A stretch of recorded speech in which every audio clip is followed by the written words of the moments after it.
হ্যাঁ guys, welcome back to my channel Papiya's blog. তো কেমন আছো তোমরা সবাই? আশা করি ভালোই আছো, সুস্থ আছো। আজকে তোমাদের সাথে শেয়ার করব স্কিন কেয়ার ব্লগ। আর এই স্কিন কেয়ারের মধ্যে রয়েছে মুখ, হাত এবং পা। আমি কিভাবে কেয়ার করে থাকি সবটাই কিন্তু এই ব্লগের মধ্যে আজকে তোমাদের সাথে শেয়ার করব। অনেক দিন হয়ে গেছে কিন্তু নিজের কোনো কেয়ারই করা হচ্ছে না। তো আজকে ভাবলাম যে একটু কেয়ার করতেই হবে, যেহেতু অনেকটা কিন্তু ট্যান পড়ে গেছে, স্কিনে অনেক ট্যান এসে গেছে। যেহেতু অনেক দিন ধরে কিন্তু এই রোদ্রের মধ্যে বাইরে অনেক ঘোরাঘুরি হয়েছে, কাজের সূত্রেই বাইরে অনেক ঘোরাঘুরি হয়েছে। প্রচণ্ড তো রোদ্রের তেজ, এই রোদ্রের মধ্যে বাইরে ঘোরাঘুরির কারণে কিন্তু আমার স্কিনে অনেক ট্যান এসে গেছে। ফেসে, হাতে, পায়ে, পায়ে বলতে পায়ের পাতায় আর কি, মানে এক্সপোজ এরিয়া যতটুকু আমাদের বডির যেসব পার্টগুলি খোলা থাকে, যেমন হাত, পায়ের পাতা, ফেস, এগুলি তো খোলা থাকে। তো তার জন্য কিন্তু ডাইরেক্ট সানলাইট আমাদের স্কিনে এসে পড়ছে, তার জন্য কিন্তু একদম পুরো স্কিন জলসে গিয়ে একদম কালচে ভাব হয়ে গেছে, যেটাকে বলা হয় ট্যান এসেছে। তো তার জন্য ভাবলাম যে আজকে কেয়ার করতেই হবে, মানে একটা প্যাক ট্যাক কিছু একটা লাগাতে হবেই, তা না হলে হবে না। কারণ সামনে তো দুর্গা পুজো আসছে, আর এই দুর্গা পুজোর মধ্যে আমরা তো সবাই মেকআপ করি কম বেশি, কেউ কম কেউ বেশি মেকআপ করি। তো যেটাই হোক, মেকআপ তো করতেই হবে, যেহেতু পুজোতে বের হব। তো মেকআপ যতই করি না কেন, স্কিনে যদি নিজস্ব কোনো গ্লো না থাকে বা স্কিনে যদি ট্যান থাকে, তাহলে কিন্তু যতই মেকআপ করা হয় স্কিনে কোনো গ্লো আসবে না বা মেকআপটা সুন্দর হয়ে ফুটে উঠবে না। তো তার জন্য ভাবলাম আজকে তো কেয়ার করতেই হবে, আর কেয়ারের সাথে সাথে তোমাদের সাথেও এটা শেয়ার করি। আর স্কিনের যে কেয়ারটা করবো আজকে নিজের উপর, সেটা ভাবলাম আজকে তোমাদের সাথে শেয়ার করি। আমি তো সবসময় ঘরোয়া উপাদান দিয়েই স্কিন কেয়ার করতে পছন্দ করি, আর সেসব উপাদানের মধ্যে কম বেশি কিন্তু সব উপাদানই আমাদের ঘরে অ্যাভেলেবেল থাকে। তো চলো আর দেরি না করে স্কিন কেয়ারটা শুরু করি। প্রথমে হাত পা ভালো করে পরিষ্কার করে নিতে হবে। তো তার জন্য একটা টাবের মধ্যে হালকা গরম জল নিয়েছি, আর জলটা এতটুকুই গরম নিতে হবে যাতে আমাদের স্কিন তা অনায়াসেই সহ্য করতে পারে। তারপর এই জলের মধ্যে অল্প লেবুর রস আর অল্প একটু শ্যাম্পু মিক্স করে নিলাম। ব্যাস রেডি হয়ে গেছে আমার পা ওয়াশ করার জন্য জল। ও হ্যাঁ, প্রথমে ওয়াশ করার আগে কিন্তু পায়ের মধ্যে যদি নেল পেন্ট লাগানো থাকে সেটা আগে রিমুভ করা প্রয়োজন। তো তার জন্য প্রথমে আমি রিমুভার দিয়ে নেল পেন্টগুলি রিমুভ করে নিয়েছি। এবার 4-5 মিনিটের মতো এই টাবের মধ্যে পা ডুবিয়ে রাখবো। তার সাথে সাথে হ্যান্ড ওয়াশের জন্য জল রেডি করে নিচ্ছি। একটা বাটির মধ্যে সেমভাবেই একটু লেবুর রস আর একটু শ্যাম্পু মিশিয়ে হাত দুটো ভিজিয়ে রাখলাম ওই 4-5 মিনিটের মতো, যাতে দুটোটা কাজ একসাথেই হয়ে যায় হাতে পায়ের। তার জন্যই দুটোটা একসঙ্গেই কিন্তু আমি রেডি করে নিলাম। তো হাতও ভিজানো হয়ে গেছে এদিকে, আর এদিকে আমার পাও কিন্তু ভিজানো হয়ে গেছে। তো এইভাবে হালকা গরম জলে ভিজিয়ে রাখলে কি হয়, আমাদের স্কিনে যত সব নোংরা থাকে বা নখের কোনায় কোনায় যেসব ময়লা জমে থাকে সেগুলি কিন্তু অনায়াসে নরম হয়ে যায়। যেহেতু এটার মধ্যে লেবুর রস আছে, আর আমরা তো জানি লেবুর রস কিন্তু যে কোনো দাগ দূর করতে সাহায্য করে। আর আছে শ্যাম্পু। শ্যাম্পু তো আমরা সবাই জানি ময়লা দূর করতে সাহায্য করে। তো গরম জলের মধ্যে লেবু আর শ্যাম্পু মেশানোতে কিন্তু হাতে পায়ের যত সব ময়লা আছে তা কিন্তু অনায়াসে নরম হয়ে এসেছে। তো 4-5 মিনিট এই গরম জলে ভিজিয়ে রাখার পর এবার এই যে একটা পুরনো টুথব্রাশ দিয়ে কিন্তু আমি নখের কোনায় কোনায় ভালো করে ব্রাশ করে নিচ্ছি। প্রথমে তো দেখলেই হাতেরও নখের কোনায় কোনায়, তারপর পায়েরও নখের কোনায় কোনায়, সব দিকে কিন্তু ভালো করে আমি এই পুরনো টুথব্রাশটা দিয়ে পরিষ্কার করে নিচ্ছি। আর এই টুথব্রাশটা দিয়ে নখের কোনায় কোনায় যখন ব্রাশ করবে না, তখন দেখবে নখের ভিতরে যদি ময়লা লেগে থাকে এগুলি কিন্তু খুব সুন্দরভাবে পরিষ্কার হয়ে বের হয়ে আসছে।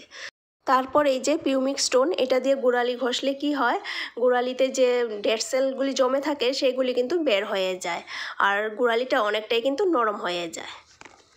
তো হাতে পায়ের স্ক্রাবিং করা কমপ্লিট। এবার পুরো হাতটা একটু ওয়াশ করে নেব লিকুইড সোপ দিয়ে।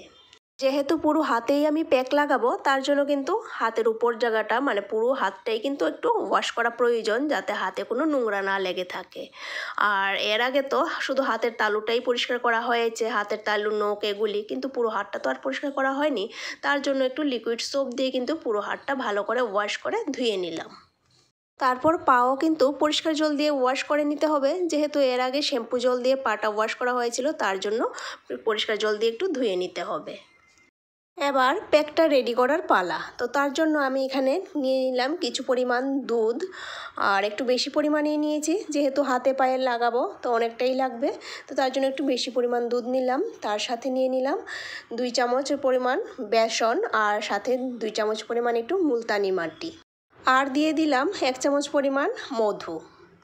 আর এখানে মধুটা কতটুকু নিয়েছি সেটা কিন্তু ভালোভাবে বোঝা যাচ্ছে না, ওই যে চামচের মধ্যে একটু মুলতানি মাটি আর বেসন এটা লেগে রয়েছে তার জন্য আর কি বোঝা যাচ্ছিল না। তবে এখানে কিন্তু আমি 1 চামচ পরিমাণ মধু নিয়েছি। তারপর একটু পরিমাণ জল দিয়েছি যাতে বেশি পাতলাও না হয় বেশি গাঢ় না হয়, সেই পরিমাণ বুঝে একটু জল দিয়ে ভালো করে প্যাকটা মিক্স করে নিলাম। ব্যাস রেডি হয়ে গেল প্যাক। এবার চলো লাগিয়ে নিই। আর আমি এখানে পায়ের পাতাতেই লাগাবো, তবে তোমরা চাইলে কিন্তু পায়ের উপর দিকেও লাগাতে পারো, যতটুকু ইচ্ছা সেই প্যাকটা লাগাতে পারো। তবে আমি পায়ের পাতাতেই লাগিয়ে নেব। যেহেতু আমাদের পায়ের পাতা সবসময় খোলা থাকে তার জন্য কিন্তু পায়ের তুলনায় পায়ের পাতাই সবচেয়ে বেশি কালচে ভাব হয়ে যায়। আর এই গরমের মধ্যে রৌদ্রের তেজ এত বেশি ছিল যে পায়ের পাতা একদম পুরো কালচে ভাব হয়ে গেছে। তবে পায়ের উপর দিক কিন্তু এতটা কালচে হয়নি, পায়ের উপরের দিকটা ঠিক আছে, তার জন্য কিন্তু পায়ের উপরের দিকে আর লাগাইনি, শুধু পায়ের পাতাতেই লাগিয়ে নিলাম। তারপর এই যে হাতেও লাগিয়ে নিচ্ছি, হাতে পুরো হাতটাই লাগিয়ে নিচ্ছি, যেহেতু পুরো হাতটাই কিন্তু এক্সপোজ থাকে। আমাদের যেহেতু এক্সপোজ এরিয়াতেই কিন্তু ট্যানটা সবার আগে আসে। তো ফাইনালি আমার পুরো হাতে এবং পায়ের পাতায় প্যাকটা লাগানো কমপ্লিট। আর এখন 15 মিনিটের মতন অপেক্ষা করব প্যাকটা যাতে ড্রাই হয়। 15 মিনিট হয়ে গেছে, আর দেখতেই পাচ্ছ পায়ের এই প্যাকটা কিন্তু অনেকটাই ড্রাই হয়ে এসেছে, আর হাতের প্যাকটাও ড্রাই হয়ে এসেছে। তবে এর থেকে বেশি আর ড্রাই করব না। তো চলো হাত এবং পাটা ওয়াশ করে আসি। চলে এসেছি ওয়াশ করার জন্য। তো প্রথমে অল্প অল্প জল লাগিয়ে প্যাকটা নরম করে নেব, যেহেতু প্যাকটা অনেকটাই ড্রাই হয়ে গেছে তার জন্য। তো অল্প অল্প জল দিয়ে নরম করে তারপর হালকাভাবে একটু মাসাজ করে নেব পুরো হাতে এবং পায়েও কিন্তু সেমভাবে অল্প জল দিয়ে নরম করে 2-3 মিনিটের মতো একটু মাসাজ করব। তো দেন ওয়াশ করে নেব।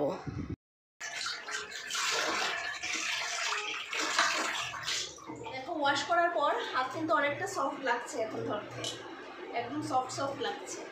আর ট্যান কিন্তু অনেকটাই রিমুভ হয়েছে। তবে একদিনে তো ট্যান রিমুভ মানে ভালোভাবে ট্যান রিমুভ হবে না। তো ভালোভাবে ট্যান রিমুভ করতে গেলে কিন্তু সাথে অন্তত 1বার কি 2বার করে অন্তত লাগানো দরকার। তো দেখতেই পাচ্ছ খুব সুন্দর কিন্তু ট্যান মোটামুটি রিমুভ হয়েছে। আর পায়েও দেখো, পাও কিন্তু অনেকটাই সফট সফট লাগছে ধরতে। এই যে গোড়ালিগুলি, এই গোড়ালিগুলি কিন্তু এখন যে ধীরে ধীরে তো ওয়েদার ড্রাই হয়ে আসছে, তো ড্রাই ওয়েদারে কিন্তু এই গোড়ালিগুলি ড্রাই হয়ে আগে ফাটা ধরে। তো রেগুলার যদি এইভাবে ওয়াশ করার পর প্যাকটা লাগানো হয় তাহলে কিন্তু পা সবসময় সফট থাকবে আর গোড়ালিও ফাটবে না। হাতে পায়ের কেয়ার কমপ্লিট, আর এখন করব ফেসের কেয়ার। তো তার জন্য আগে যে প্যাকটা বানিয়েছিলাম সেটার মধ্যে কিছু ইনগ্রেডিয়েন্টস ইউজ করছি। সেগুলি হলো 1/2 চামচ পরিমাণ আমি এখানে টক দই নিলাম। আমার চামচটা একটু বড় সাইজের তার জন্য 1/2 চামচ নিয়েছি, আর ছোটো চামচ হলে 1 চামচ পরিমাণ। আর নিয়েছি 1 চামচ পরিমাণ আলুর রস। তো সবগুলি একসঙ্গে ভালো করে মিশিয়ে নিয়েছি, মিশিয়ে এখন প্যাকটা লাগাবো। তো তার আগে ফেস তো ক্লিন করা অবশ্যই প্রয়োজন, তার জন্য আমি অল্প পরিমাণ দুধ আর একটু তুলু নিয়েছি। তো তুলুটা দুধে ডিপ করে করে পুরো ফেসে কিন্তু আমি অ্যাপ্লাই করছি এই দুধটা। আর আমরা সবাই জানি দুধ কিন্তু খুব সুন্দর ক্লিনজিংয়ের কাজ করে। তো দেখতেই পারলে যে দুধ দিয়ে কিন্তু কি সুন্দর আমি লিপস্টিকটা কিন্তু রিমুভ করে নিয়েছি। তো দুধটা ফেসে অ্যাপ্লাই করার পর 5 মিনিটের মতন আমি ফেসে রেখে দিয়েছিলাম। তারপর পরিষ্কার জল দিয়ে কিন্তু আমি ফেসটা ওয়াশ করে এসেছি। এবার লাগিয়ে নিচ্ছি ফেস প্যাকটা।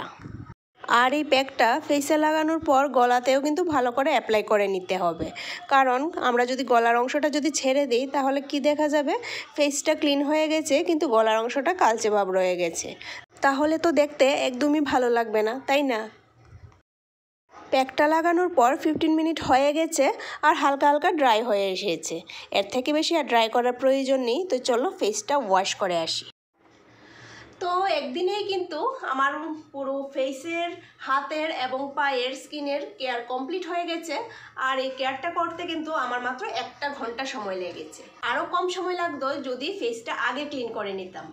একটু ভুল হয়ে গেছে, যদি ফেসটা আগে ক্লিন করে নিতাম, মানে যখন হাতের পায়ের ক্লিন করেছিলাম তার সাথে সাথে যদি ফেসটা আগে ক্লিন করে নিতাম তাহলে কিন্তু সময়টা আরও কম লাগতো। আমি তো আগে হাতে পায়ে ক্লিন করে প্যাকটা লাগিয়ে নিয়েছিলাম, আর প্যাক লাগানোর পর এই হাত দিয়ে তো আর ফেসটা ক্লিন করা সম্ভব ছিল না, কারণ যদি করতে যেতাম তাহলে হাতের প্যাকটা নষ্ট হয়ে যেত, তার জন্য আর ফেসটা তখন আর ক্লিন করিনি। যদি আগে ক্লিন করে নিতাম তাহলে হাতে পায়ে ফেসে একেবারেই একসঙ্গে প্যাকটা লাগানো যেত, তাহলে আরও সময়টা কম লাগতো। তো যাই হোক, আজকে 1 ঘন্টা সময় ব্যয় করলাম আজকে নিজের কেয়ারের জন্য। ও হ্যাঁ, আরেকটা কথা বলতে ভুলে গেছি, এই যে প্যাক লাগানোর পর ওয়াশ করার পর কিন্তু আমি ফেসেও ময়শ্চারাইজার অ্যাপ্লাই করে নিয়েছি এবং হাতে পায়েও কিন্তু ময়শ্চারাইজার অ্যাপ্লাই করে নিয়েছি। এটা কিন্তু মাস্ট, হাতে হোক, পায়ে হোক বা ফেসে হোক, প্যাক লাগানোর পর কিন্তু অবশ্যই কিন্তু ময়শ্চারাইজার লাগানো প্রয়োজন, তা না হলে কিন্তু স্কিন অনেকটা ড্রাই হয়ে যাবে, আর ড্রাইয়ের কারণেও কিন্তু স্কিনে ট্রেন আসে। তো এই ছিল আজকে আমার স্কিন কেয়ার ব্লগ। আর কীরকম লাগলো আজকের এই ব্লগটা তা কমেন্টে অবশ্যই জানিও। ভালো লাগলে প্লিজ একটা লাইক করো, আর যারা এখনও আমার চ্যানেলটাকে সাবস্ক্রাইব করোনি তারা কিন্তু প্লিজ সাবস্ক্রাইব করে দিও, আর যারা ফেসবুক থেকে দেখছো তারা আমার ফেসবুক পেজটাকে ফলো করো। তো চলো আজকের ভিডিওটা এই পর্যন্তই, আবার দেখা হচ্ছে নতুন দিনে নতুন আরেকটা ভিডিওর সাথে। Tata, thank you for watching.